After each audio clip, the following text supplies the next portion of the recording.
தெய்வம் நீ என்று உணர் யூடியூப் சேனல் உங்களை அன்புடன் வரவேற்கிறது.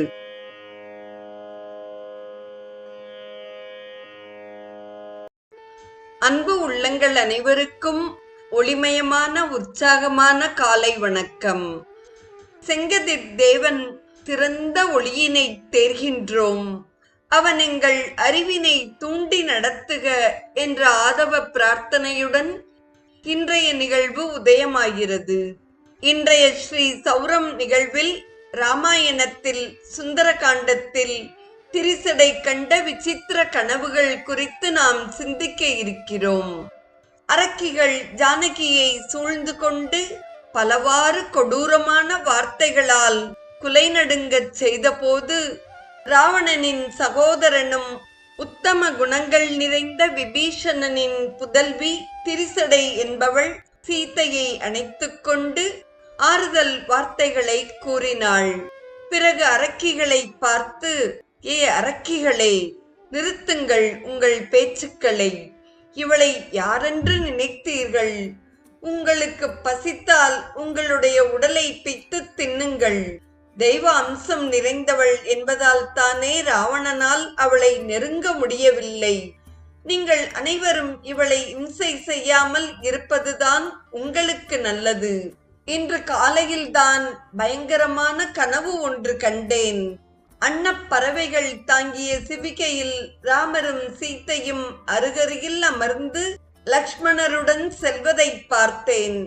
அது மட்டுமல்லாமல் கழுதைகளும் பேய்களும் பூட்டிய தேரில் உடல் முழுவதும் எண்ணெய் பூசிக்கொண்டு செந்நிற ஆடை உடுத்தி ராவணன் தெற்கு நோக்கி போக கண்டேன். இது கெட்ட சகுனம். அரக்கர்குலம் அழியப் போகிறது என்பதையே இது உணர்த்துகிறது. இவற்றையெல்லாம் ஆராய்ந்து பார்க்கும்போது ராமரால் அனுப்பப்பட்ட யாரேனும் இங்கு வரக்கூடும் என்றே தோன்றுகிறது என்று தேற்றிவிட்டு அங்கிருந்து அகன்றாள். திரிசடையின் கனவுகள் பேச்சுகள் எல்லாம் அன்னையின் வேதனையை சற்றும் தளர்த்தவில்லை. திரும்பவும் ராவணன் வந்தால் என்ன செய்வது? என்னால் அவனை எரித்துவிட முடியாதா? ஆனால் ராமா, இது உன்னுடைய பொறுப்பல்லவா? அதை நான் எப்படி செய்ய முடியும்? அவர் இங்கு வர ஏன் இவ்வளவு காலதாமதம் ஆகிறது? ஒருவேளை திரும்பவும் நாட்டுக்கே சென்று விட்டாரோ?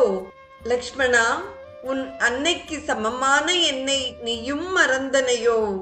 ஐயோ, இவர்கள் தூங்கி விழிப்பதற்குள் உயிரை மாய்த்து கொள்ள வேண்டும் என்று தன்னுள்ளே பலவாறாக பேசியபடி தனது கூந்தலையே மரக்கிளையில் போட்டு முறுக்கி சுருக்கு கயிறாக்கி கொள்ளலாம் என்று அனுமன் அமர்ந்திருந்த சிம்சுபா மரத்தினடியில் வந்து நின்றாள். அப்போது சில சுப சகுனங்கள் மனதிற்கு தென்படவே தன் நினைவை மாற்றிக்கொண்டாள்.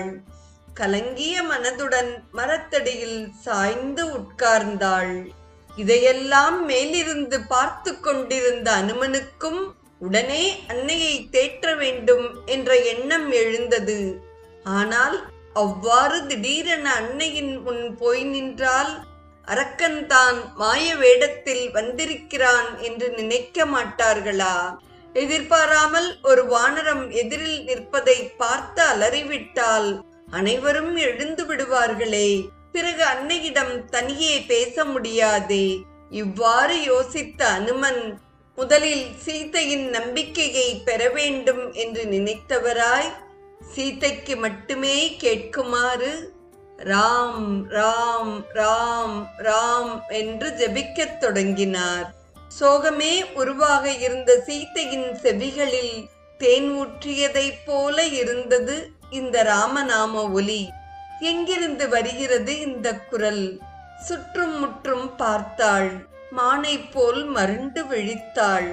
தொடர்ந்து அனுமன் இக்ஷ்வாகு குல திலகமும் பராக்கிரமசாலியும் நீதி நெறி வழுவாதவரும் ரிஷிகளின் குணத்தை ஒத்தவரும் தான தர்மங்களில் சிறந்தவருமான தசரத சக்கரவர்த்தியின் மூத்த குமாரனான ஸ்ரீராமன் தந்தைக்கு மிகவும் பிரியமானவர்.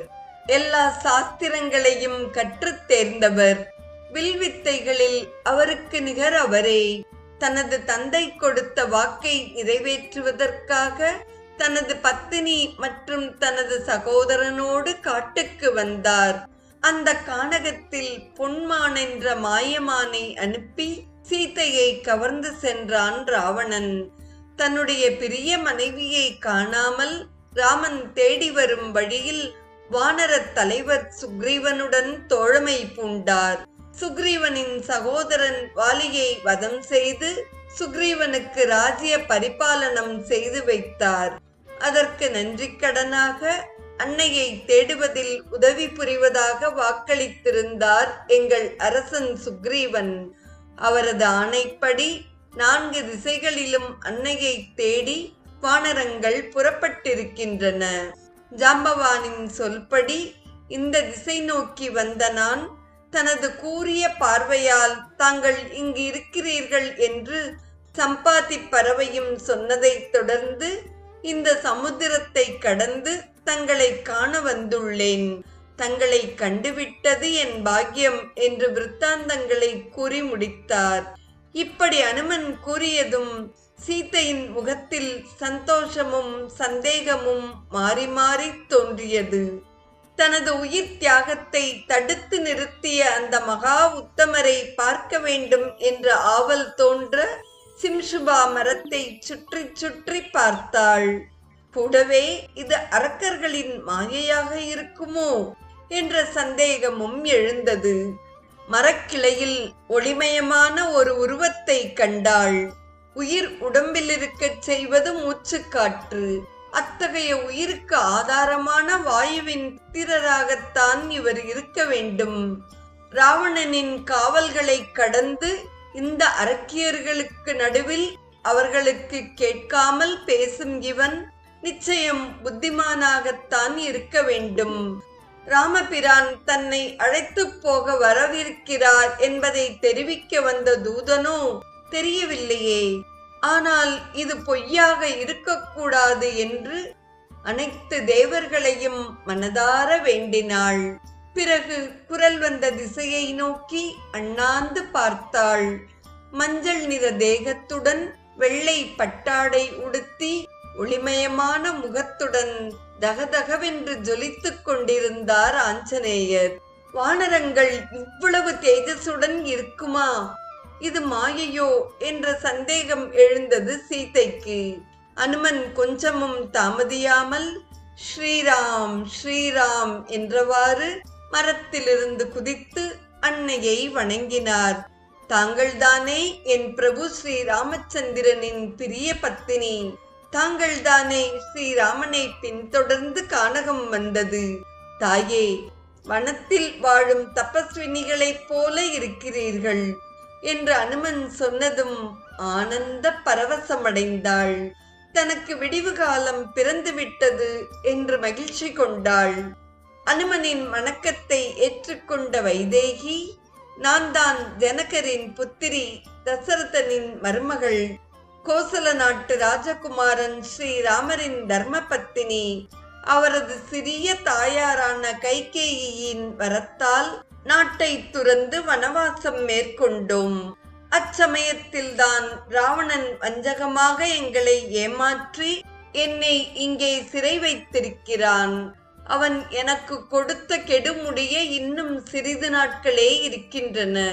அதற்குள் ஸ்ரீராமன் என்னை ரட்சிக்க வேண்டும்.